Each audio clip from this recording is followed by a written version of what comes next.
네, 이 시간 종말과 알곡 인생이라는 제목으로 말씀을 나누도록 하겠습니다. 이 가을이 되어서 이제 좀 있으면은 시간이 조금 더 지나야 되겠지만은 이제 연걸어서 곡식들을 추수할 때가 이제 올 텐데요. 여기 맞춰서 우리도 참 알곡 인생이 되는 이 주제로 성경의 진리를 참 생각하고 있습니다. 여러분, 성경은 우리 전도서 3장에서 말씀하시는 대로 만물의 때가 있어서 모든 것이 이루어지는 기한과 때가 있다는 거예요. 범사의 기한이 있고 천하 만사가 다 때가 있어서 날 때가 있고 죽을 때가 있으며 또 심을 때가 있고 심은 것을 뽑을 때, 거둘 때도 있다. 그렇게 말씀을 하고 있습니다. 그래서 우리 이 씨를 심고 모종을 심고 또 이 모를 심으면은 이제 거두는 추수하는 때가 반드시 이제 오게 됩니다. 우리의 삶은 이 땅에서 우리 하나님의 영적인 농사와 같다고 말할 수가 있겠어요. 하나님이 심으시고 알곡을 이제 거두시는 바로 그러한 일들이 있는 것입니다. 우리 성경의 인물들의 삶을 보면 그들이 참 복되게 살았던 믿음의 그 조상들 이야기가 많이 있어요. 아주 대표적으로 아브라함이 그랬습니다. 그래서 이 장수하다가 평안히 돌아간다는, 조상이 돌아갈 것이라는 약속을 들었는데요. 실제로 이제 그가 이제 아브라함이 소천할 때 나이가 늙어서 기운이 다하여 죽어 자기 열조에게 돌아갔다 그랬어요. 근데 이게 자기 열조에게 돌아갔다는 이 말이 원문을 보니까 이제 추수할 때 쓰는 말이에요. 아사프라고 추수해서 거두어졌다 하는 이제 그런 표현으로 됐습니다. 그러니까 아브라함의 영혼도 이 땅에서 하나님의 은혜를 많이 누리다가 이제 추수해서 하나님이 거두어 가셨다, 그렇게 표현이 되어 있어요. 다윗의 삶도 보면 늙도록 부하고 존귀하다가 죽음에 이렇게 되어 있습니다. 그래서 이 하나님이 주신 복, 물론 이 삶의 여러 가지 풍랑과 시련을 헤쳐나왔어요. 그러나 이 종말이 아주 아름답고 선한 그런 종말을 가졌던 것을 볼 수 있습니다. 하나님은 다니엘에게도 가서 내 마지막을 기다리라. 네가 평안히 쉬다가 끝날에는 내 분깃을 누릴 것임이라. 그래서 이 죽음은 안식으로 표현이 되어 있고 이제 그 이후에 하나님이 주시는 상이 있다는 거예요. 그 분깃을 천국에서 다니엘에게 주실 영광이 있다. 그래서 너가 평안히 쉬다가 영광을 누릴 시간을 맞게 될 것이다, 이렇게 말씀했습니다. 욥도 시련을 많이 당했지만은 욥에게도 하나님은 마지막에 큰 평안을 주셨죠. 그래서 140년을 살고 아들과 손자 4대를 보고요, 늙어서 나이가 차서 죽었다 그랬어요. 그런데 이 욥의 그 마지막을 이 엘리베스라고 하는 친구가 이야기한 게 있는데요. 거기에 보면 표현이 아주 재밌습니다. 너가 장수하다가 무덤에 이르느니 마치 곡식단을 제때 들어 올림 같으리라 그랬어요. 그러니까 이 우리의 욥의 이 마지막에 익은 곡식이 추수되어서 제때 들어 올림 같이 그렇게 하나님 앞에 올려질 것이다, 이런 표현을 썼습니다. 이 말 자체는 맞는 말이죠. 이 친구들의 여러 가지 욥에 대한 말 중에 틀린 말도 있지만 이 말 자체는 맞는 말씀이 되겠습니다. 그래서 이 추수로 하나님 앞에 우리가 가는 것에 대해서 성경에서는 여러 가지로 이렇게 개인적인 종말에도 말씀을 했는데, 오늘 우리가 읽은 이 요한계시록 14장은 이 인류의 마지막에 있을 추수를 말하는 거예요. 그래서 이 대단위로 온 인류 위에 임할 이제 추수라고 보는데요. 이게 이제 낫으로 걷어서 올라가는, 추수해서 걷어들이는 장면을 우리가 읽었고요. 이어지는 17절에서 20절까지 보면 그 추수되지 않은, 말하자면 쭉정이와 겨와 같은 이 추수로 알곡으로 거두지지 않은 이 세계에 대한 이 심판이 표현이 되어 있습니다. 그래서 이 포도송이를 거두라, 포도가 익었다 하는데 낫을 거두어 휘둘러 땅에 포도를 거두어 하나님의 진노의 큰 포도주 틀에 던졌다. 그래서 그 틀에 밟혀서 그 피가 막 퍼졌다, 이렇게 굉장히 무서운 이야기가 되고 있어요. 요 요한계시록 14장에 제가 보기에는 여러 가지 해석이 있습니다만은 제가 보기에는 이 전체 흐름에 맞춰서 보면 앞에 7인의 재앙들이 있었고요, 지나갔고 또 7 나팔의 재앙이 있었어요. 근데 이것들은 이제 하나님이 인류를 회개하라고 경고하시는 이 땅에 일어나는 재앙들입니다. 그런데 그 이야기가 지나고 지금 요 이야기가 있고, 요 이야기 지나고 나면 7 대접의 심판이 나요. 7 대접의 심판은 거의 전면적인 파괴가 어떤 진짜 모든 것이 다 망하는 거예요. 그래서 아마 저의 판단은 이 종말론에 대해서는 견해들이 조금 다양하다는 거 제가 말씀드리면서 이 문맥의 흐름을 볼 때 제가 볼 때는 하나님이 인류를 경고하는 재앙이 종종 이 세계에 오다가 어느 순간에는 주님의 이 재림과 우리의 휴거가 있어서 대단히로 사람들이 추수해서 들리는 이런 시간이 있을 것이다. 그렇게 예상을 하고 그 나머지 휴거되지 않은 이 땅에 남은 이들이 이제 통과해야 되는 그 심판적인 재앙이 크다 하는 것을 생각을 해보게 됩니다. 데살로니가 전서 4장에 보면 주님이 재림할 때 먼저 죽은 성도들이 부활의 몸을 입고 주님과 함께 오게 되고, 지상에 있던 성도들은 호련히 변화되어서 부활의 몸을 입고 공중으로 끌어올려 주님을 영접하게 된다. 이렇게 표현이 되어 있어요. 이게 이제 저는 이 본문이 바로 이 추수와 관련된다, 영적인 추수와 관련된다, 이렇게 지금 이해를 하고 있습니다.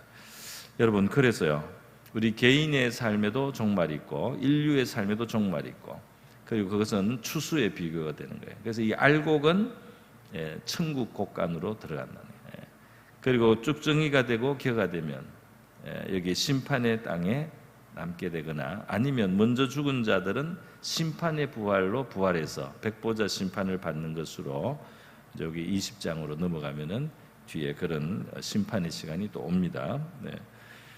그런 내용으로 우리가 이제 이 성경이 결국 우리의 미래에 대해서 말씀하고 있다는 사실을 이제 우리가 볼 수가 있습니다. 그래서 저와 여러분이 이 신앙생활하는 것의 최종적인 열매는 알곡이 되고 우리 하나님의 나라로 우리가 알곡으로서 추수되는, 바로 이것이 우리의 가장 멀리 있는 소망이고 또 우리의 희망인 줄 믿습니다. 이 희망, 소망을 가진 우리 신앙생활이 돼야 되겠습니다. 우리가 읽지는 않았지만 이 17절에서 20절에 보이는 이 심판이 있어요. 심판. 어떤 사람은 이 은혜 하나님이 심판하시겠나 이런 말을 하고 그렇게 생각도 해봅니다만은 거기에 대한 좋은 대답 중에 하나는 십자가를 생각해 볼 때, 만약에 심판이 없다면 하나님의 아들이 십자가의 고난을 받으실 필요가 있는가 하는 거예요. 그죠? 심판이 없고 멸망이 없고 지옥이 없다면 하나님의 아들이 이 땅에 와서 그와 같은 끔찍한 그 심판의 자리에 가실 필요가 있느냐 하는 것입니다. 우리 시편 90편에 보면 누가 주의 노여움의 능력을 알며 누가 주의 진노의 두려움을 알릴까 그랬어요. 무슨 말이냐면 사람들은 이 주님이 얼마나 무서운지를 몰라요. 맞습니다. 주님은 자비로워요. 너무 선해요. 지극히. 너무나 거룩하시고 지극하시고 흠이 하나도 없습니다. 그리고 자비와 은총이 풍성해요. 그런데 주님은 진노하지 않느냐? 그렇지 않습니다. 이 악과 죄에 대한 진노를 가지신 분이다 이 말이에요. 그런데 이제 이 지극히 선하고 거룩하신 하나님, 은혜와 사랑의 하나님이 진노하시면 가장 무섭습니다. 거기에서는 아무도 자기를 지킬 수가 없어요. 이 세상에 어떤 똑똑하고 지금 말 잘하고 하는 사람도, 또 어떤 권세를 가진 사람도, 어떤 실력이나 능력을 가진 사람도, 많은 것을 소유한 사람도 이 하나님의 진노 앞에서는 하나도 그 소용이 없고 무능합니다. 이 진노 앞에서는 무력하단 말이에요. 그래서 이 알곡으로 우리를 부르실 때 우리가 주님 앞에 나와서 우리 예수님을 영접하고 예수님과 연합하고 의와 사랑의 열매를 맺는 참된 알곡으로 이렇게 구원받을 수 있는 이 좋은 기회를 우리가 10분 살려야 할 줄로 믿습니다. 여러분, 주님이 무서워요. 주님이 노여우실 때 얼마나 무서운지 모릅니다. 그래서 주님의 노여움을 지금 다 드러내신 적은 없어요, 사실은. 그러나 주님이 조금 노여워하시는 것을 조금 맛본 사람들이 있어요. 굉장히 무섭습니다. 그래서 주님의 그 노여우심을 조금 느낌을 가진 사람들은 무서워서 그 다음부터는 감히 주님 앞에 뭐라고 못해요. 그렇게 무서워요. 이 심판이 있다 이 말이에요. 정의로운 그 순결하고 거룩하신 분의 진노는 가장 무섭다 이 말이에요. 그래서 그 심판에 이르지 않고 우리를 구원하시려고 바로 하나님의 독생자가 이 땅에 오셨어요. 예수님이 그 제자들에게 포도잔을 주시잖아요. 십자가 앞두고 전날에. 새 언약이다 그래. 내 피로 세우는 새 언약이다. 그 포도잔을 주셨는데 이 포도가 피 색깔하고 비슷할 뿐 아니라, 그죠? 그 상징성이 있습니다. 오늘 본문 이 뒤에 18절, 19절에 보면 진노의 포도주 틀이라고 되어 있어요. 그 포도송이를 추수할 때 말이죠. 이게 심판의 이제 비유인데요. 이 돌 웅덩이에다가 이 포도송이를 이렇게 쌓아놓고는 발로 밟습니다. 발로 밟으면 포도가 터져서 이제 그 즙이 나와가지고 이 홈을 따라 내려가서 아래쪽에 있는 다른 웅덩이에 포도즙이 고이는 거예요. 그걸로 이제 포도주를 만들게 되는데요, 이스라엘이. 그러니까 예수님의 이 포도의 비유 중에는 그런 면도 있어요. 그러니까 하나님의 아들이 십자가에서 몸을 상하고 깨가면서 쏟은 피가 말이죠. 이 진노의 자리에서 받은 거다. 이 죄인들이 장차 받게 될 그 심판이 포도송이가 으깨져서 거기에서 즙이 흘러서 나오듯이 그런 심판의 장면을 상징적 지금 이 요한계시록 14장에서 그 표현을 한 게 있습니다. 그러니까 이렇게 바로 심판받아야 될 우리이기 때문에 예수님이 바로 십자가의 틀에 형벌의 틀에 달리시고 그 몸이 깨진 겁니다. 그리고 피를 흘린 거죠. 그 진노를 받으신 거예요. 그렇기 때문에 바로 그래서 우리가 멸망하지 않도록, 멸망치 않고 영생을 얻도록, 그래서 쭉정이와 겨와 같이 심판으로 들어가지 않고 우리가 살아서 생명을 얻고 용서를 받고 영생을 얻어서 알곡이 되어서 천국에 추수될 수 있도록, 죄인임에도 불구하고, 그죠? 자격이 없음에도 불구하고 버림을 받아야 마땅함에도 불구하고 우리가 알곡으로 추수될 수 있도록, 천국으로 추수될 수 있도록 바로 하나님의 아들이 진노의 자리에 가셨다 하는 사실입니다. 오늘 저와 여러분은 예수님을 믿고 성찬식에 참여하고, 그죠? 그 포도잔의 언약, 포도잔을 마십니다. 그죠? 예수님의 보혈을 우리가 받아들이고 나를 위한 희생인 줄 알고 내가 죄인이라는 것을 고백하는 거예요. 그렇게 우리가 살아가면서 우리 땅에서 우리 인생 개인의 종말을 맞아서 추수되든지, 아니면 우리가 살아있는 동안에 주님이 재림하는 날이 오고 우리가 추수되어서 올라가는 시간이 되든지 간에 저와 여러분의 삶은 우리 하나님이 거두시고 천국으로 받으시는 알곡 인생으로 살다 갈 수 있기를 바랍니다. 알곡 인생으로 사는 게 인생의 가장 중요한 일이라고 할 수 있어요. 다른 일도 물론 현재적으로 중요합니다. 그런데 이 모든 것은 지나가잖아요. 그럼 마지막으로 가장 중요한 일은 알곡이 되어서 주님의 집으로, 주님의 나라로 우리가 들어가는 것이 가장 중요한 거예요.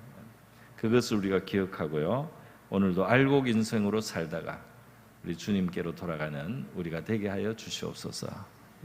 우리의 남은 이 한 해의 남은 가을과 겨울에 우리 맞이할 텐데요, 우리가 영걸어가는 시간이 되게 하시고 우리가 알곡으로서 자라가는 그런 시간이 되게 하여 주시옵소서. 또 우리의 삶에 우리 주님의 도우심을 베풀어 주셔서 우리의 삶에 더 많은 열매를 주님 앞에 올려드리는 삶이 되게 하여 주시옵소서. 그런 기회를 우리들에게 주시옵소서. 그런 능력을 주시옵소서. 그렇게 인도하여 주시옵소서라고 기도하는 시간 될 수 있기를 바랍니다.